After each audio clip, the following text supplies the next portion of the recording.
Hi, it's Michelle and I'm a certified holistic nutritionist. Today I wanted to talk a little bit about emotional eating and sort of how we're triggered into emotional eating and the foods we're choosing and what we can do about it. So emotional eating, I think we all have it to some degree. This is usually when we look to food to make us feel good, and sometimes with a lot of people, they find that they're eating and they just can't stop themselves. And so with emotional eating, it's not necessarily coming from a place of true hunger. It's coming from more of a place of just trying to stop feeling the way you're currently feeling. And I totally get that. I've been through it myself. And when it became an issue was when I felt really out of control. And so I needed to find ways to look at what was happening. And so I'm going to talk a little bit about why foods are such an amazing coping mechanism for emotions when we don't want to feel a certain way. So essentially, if you notice when you're emotionally eating, you're probably picking foods that are more processed, or maybe they're more carbs, so they contain gluten or cheese, and they contain fats and other different kind of, you can say, chemicals that stimulate us and make us feel good and kind of, it's not a long period of feeling good. We'll feel temporarily high. And the thing is that food in general makes us feel good, but these foods that we tend to go towards, processed foods and fattier foods and foods with carbs, we're really trying to elicit a really more impactful response in our body, if that makes sense. We want to kind of get out of that bad feeling more quickly. And this is not happening at a conscious level. We're just sort of subconsciously, almost automatically going towards these foods because our body knows this will kind of give us the biggest kind of high. But as we're looking at ourselves doing this and not really know what's going on, that's what's happening internally. And so, this helps us cope with the emotion. And coping with an emotion is not the same as getting to the root cause of that emotion. It's very temporary. We'll have to do it again, and it almost becomes an addiction. It is an addiction because we're using this thing to feel good, but we're not actually getting to the root cause of why we weren't feeling good. And so it becomes this cycle. And it's the same that can be said of shopping or gambling or whatever it is that we repetitively do in order to feel good, but not quite getting to that root issue or cause. And sometimes we just allow ourselves to have this coping mechanism because we don't know how to get to that deeper root cause. We're not usually taught in society to get to that place.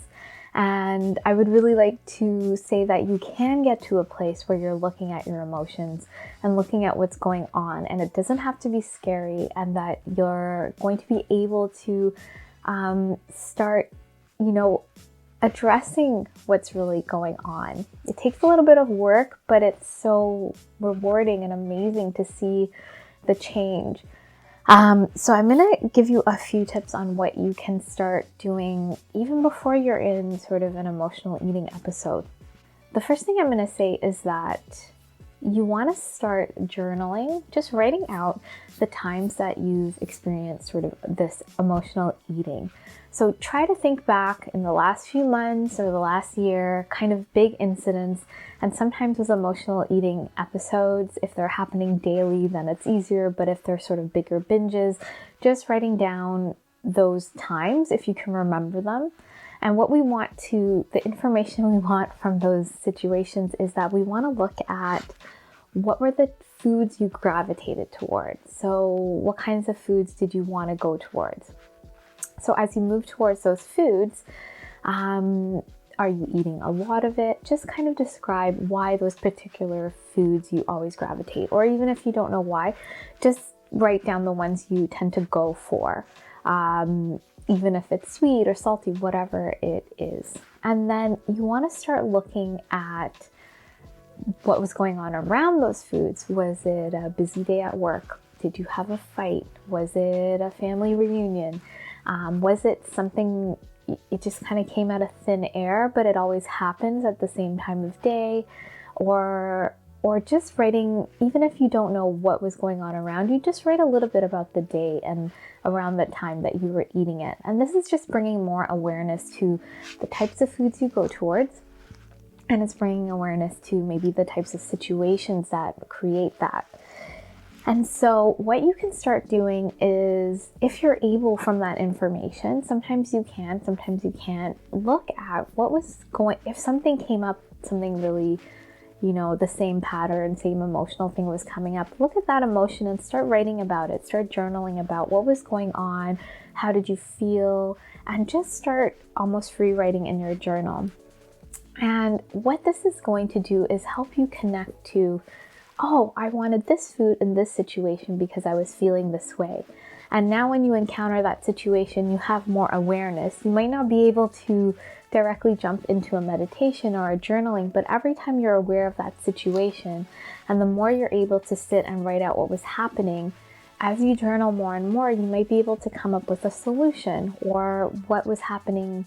Maybe it's your job, you don't like it, or maybe you were having that same argument. It'll help you almost open up to finding better solutions. For me, it was really sitting with my emotions, writing it out, and personally, I just needed to be with those emotions and acknowledge them and feel them. There wasn't a lot I needed to necessarily change in my life, but that might not be the case for you. So you'll need to write it out to see.